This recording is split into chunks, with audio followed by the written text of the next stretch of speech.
يا بختك لو عندك اخت حنينه بتحس بيك. يا بختك لو عندك اخت قلبها عليك وتتمنى لك السعاده وتتمنى لك الرضا ترضى. يا بختك الاخت لما تبقى حنينه، اختك لما تبقى حنينه، لو امك ميته انت هتحس انها ما ماتتش. خليك معايا وكمل الفيديو للاخر.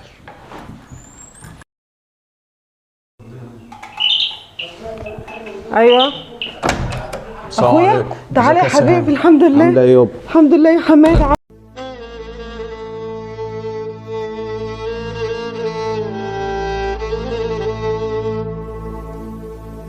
لا حول ولا قوه الا. ايه يا بنتي في ايه؟ هو انا جاي من السفر وانت طيبه يابا؟ كل سنه وانت طيب. الحمد لله. البيت نور والله البيت نور يا حبيبي. ربنا يخليك يا سهام. تعالى يا حبيبي ادخل يلا.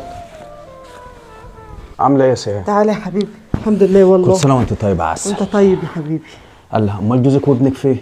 راح يعيد على اخته. راح يعيد على اخته. طيب يابا ربنا يخليهم لبعض يا رب. يا رب. وانت عيالك عاملين ايه ومراتك؟ والله العظيم كويسين الحمد لله. بيسلموا عليك. مش تجيبهم معاك يا حماده؟ معلش بقى المواصلات بعيده، انت عارفه البلد بعيده وانا ما حبيتش امربطهم معاه في المواصلات، بس والله العظيم بتسلم عليكي والعيال بيسلموا عليك. جاله سلم لنا على عمته وقول لها كل سنه وانت طيب. وهم طيبين يا حبيبي. ربنا يبارك لك يا رب. ربنا يخليك ليا. هو هيتاخر بره جوزك ولا ايه؟ لا على وصول ان شاء الله. الله يبارك له يا رب. بحبه قوي. عايزك ابص، انا عايزك تحطيه في عينيكي. جوزك ابن حلال، جوزك طيب، جوزك محترم. كفايه ان هو ما بيغلطش فيكي، ما بتطلعش منه العيب. جوزك طيب ويتحط على الجرح يطيب. خلي بالك منه يا من عينيا يا حبيبي والله. وانت كمان يا حمد تخلي بالك من مراتك بنت حلال والله وتستاهل كل خير. في عينيا والله العظيم، في عينيا. الله يرحم امك وابوك يا رب. يا رب يا حماد. الله يبارك لك يا رب يا حبيبي. طب بقول لك هقوم انا اتكل على الله. لهوي انت الحاجه توجد يا حماده ولا شربت حاجه لسه كمان؟ والله لسه. كل سنه وانت طيبه. وانا اكلت وشربت والله. لسه هاخد لفه كده، هروح لكذا حد كده اهو. ربنا يخليك. كل سنه وانت طيب. ما تحرمنيش من دخلتك عليا ابدا يا رب. كل سنه وانت طيب. وانت طيب يا حبيبي. طيب كل سنه وانت طيب. ايه ده يا حماده؟ انا مش عايزه منك حاجه والله. ده كفايه دخلتك عليا بالدنيا. ايه اللي انت بتقوليه ده؟ الكتف ده زاد والكتف ده ميه. تحرمش معلش بقى حاجه بسيطه كده بس. كل سنه وانت طيبه يابا. طب بص يا حماده، انا هاخد دي وانت خلف في جيبك دي. تاخدي دي؟ لا بنت، ايه اللي انت بتفكري فيه؟ لا يابا مستوره والله العظيم الحمد لله. ده انا بقول لك دول شويه الحمد لله مستوره. والله ما هيحصل يا حبيبي. انت لسه رايح تعايد على ناس تاني. طب ما خلاص، ما انا معايا ما معايا. طب هقول لك يا بنتي. لا عشان خاطري. انت لسه يابا هتروح تعايد على ناس تانية وانت صاحب عيال يا حبيبي.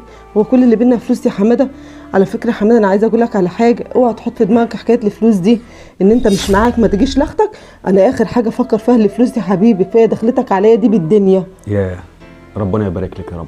ربنا يبارك لك يا سهام. هي دي الاخت ولا بلاش؟ هي دي الاخت ولا بلاش؟ تسلم يا اخويا.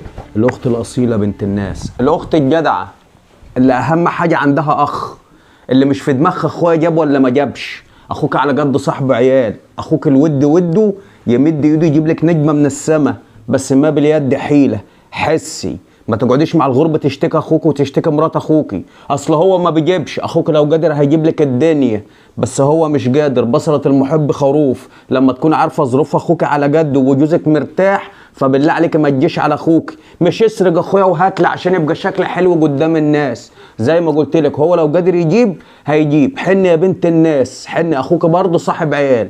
اتقي الله في اخوكي.